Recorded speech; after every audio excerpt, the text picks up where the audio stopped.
The difference between ordinary and extraordinary is that little bit of extra. You want to be a next level resider, but you won't do the things to live in the next level zone. Success is not given, it's earned. Repetition increases the chances of your success. The more times you show up, the more likely you will be heard. You need to show up. That's all there is to it. Show up and repeat. It takes repetition to grow. You have to tear the muscle in order to grow. Repetition is key. The moment is now. See, in the real world, nothing comes easy. You have to put in the effort. You have to put in the blood, the sweat, the tears. If it doesn't hurt a little bit, if it doesn't sting a little bit, if it doesn't make you a little uncomfortable, you probably won't get very much out of it. You gotta set the example. This is another obstacle. This obstacle cannot define me. It's not gonna cripple me. It's not gonna be responsible for me stepping away for the game that I love. You have to do the process. The process is non-negotiable. It's just, you have to do it. All right, so if you have to do something, I don't have highs about it or lows about it. I know it has to get done. And if I let my emotions get involved in it, all right, it's not going to get done to its best abilities. So if people say you got to love the process and then something comes in the process that you don't really love, well, you have to do it. You have to do it. You take the emotions out of it and you do it. The process is a non-negotiable thing. Things that are difficult, when you do these difficult things, you're stressing your mind, or I should say, not even stressing your mind, exercising your mind and exercising your body's ability to manage intense situations. It's hard, it's very difficult, it's very testing. And in doing so, you lessen the stress of regular life. The more stressful situations that I experience, the more I understand what they are and the more I can relax. Don't be sorry, just do better. Stop showing up for work late all the time. Stop being late for your success. Stop apologizing for the same mistakes over and over again. When you know you've done wrong, wake up and do right. You need to rise up and understand what success is all about. We got to rise up. We got to start. We got to finish. You should work so hard that you collapse in the bed at night. Then you fall asleep, wake up and rise up again.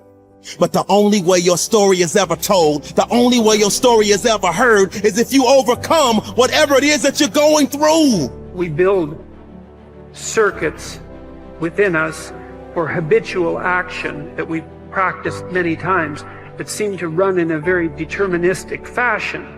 And we are a strange combination of deterministic and non-deterministic as far as I can tell. But what our consciousness seems to be for is to encounter those things that we have not yet encountered.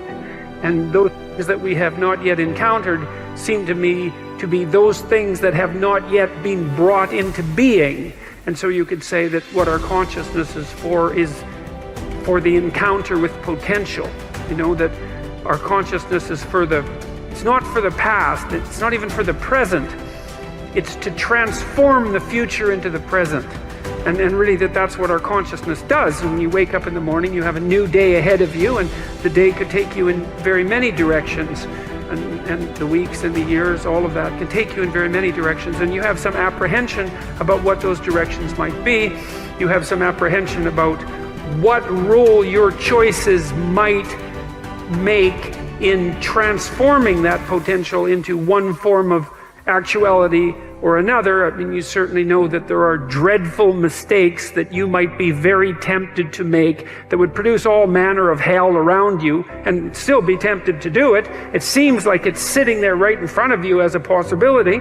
You also know that, you could haul yourself up out of bed and attend to your duties and do the sorts of things that you're supposed to and set a few things right that day and that week, and that likely things would at least not be worse and they would probably be better. It's necessary, as you look at your goals and your dreams, it's necessary that you have a strategy and a game plan to change the story that you believe about yourself.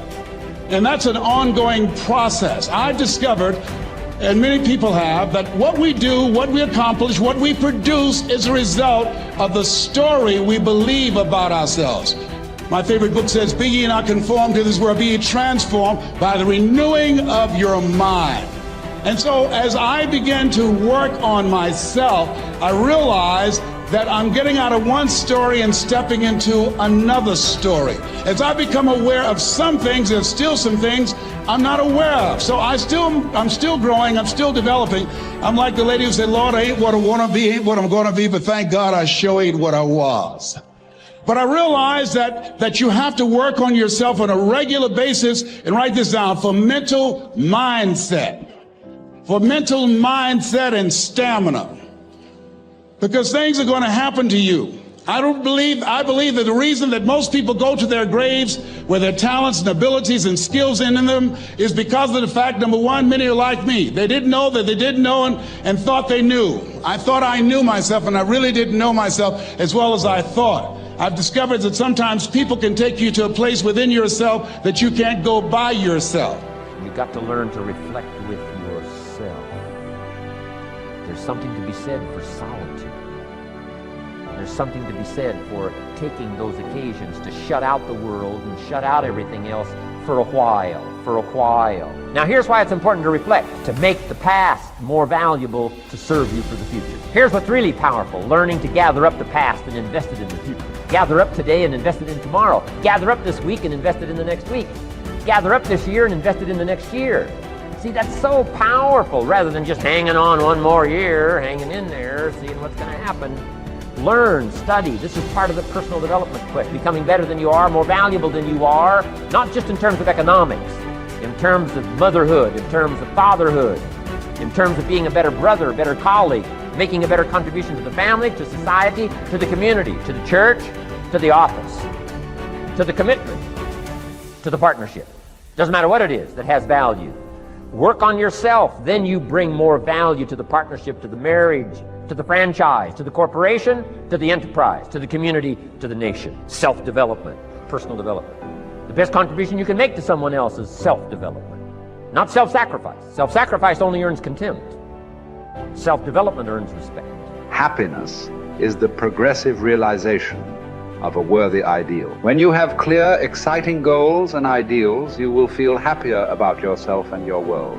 You will be more positive and optimistic. You will be more cheerful and enthusiastic. You will feel internally motivated to get up and get going every morning, because every step you are taking will be moving you in the direction of something that is important to you. Resolve to think about your ideal future most of the time. Remember, the very best days of your life lie ahead. The happiest moments you will ever experience are still to come. The highest income you will ever experience, you will ever earn, is going to materialize in the months and years ahead. The future is going to be better than anything that may have happened in your past. There are no limits. The clearer you can be about your long-term future, the more rapidly you will attract people and circumstances into your life to help make that future a reality. The greater clarity you have about who you are and what you want, the more you will achieve, and the faster you will achieve it in every area of your life. One of the most important characteristics of leaders and top people in every area of life is that they know who they are, what they believe in, and what they stand for. Average people are usually confused about their goals, values, and ideals, and as a result, they go back and forth and accomplish very little. Men and women who become leaders, on the other hand, with the same or even fewer abilities and opportunities, go on to accomplish great things in whatever they attempt. Life is lived from the inside out. The very core of your personality is your values. Your values are what make you the person you are. Everything you do on the outside is dictated and determined by your values on the inside, whether clear or fuzzy. The greater clarity you have regarding your values on the inside, the more precise and effective will be your actions on the outside. How can you tell what your values really are? The answer is simple. You always demonstrate your true values in your actions, and especially your actions under pressure. Whenever you are forced to choose between one behavior and another, you will always act consistent with what is most important and valuable to you at that moment.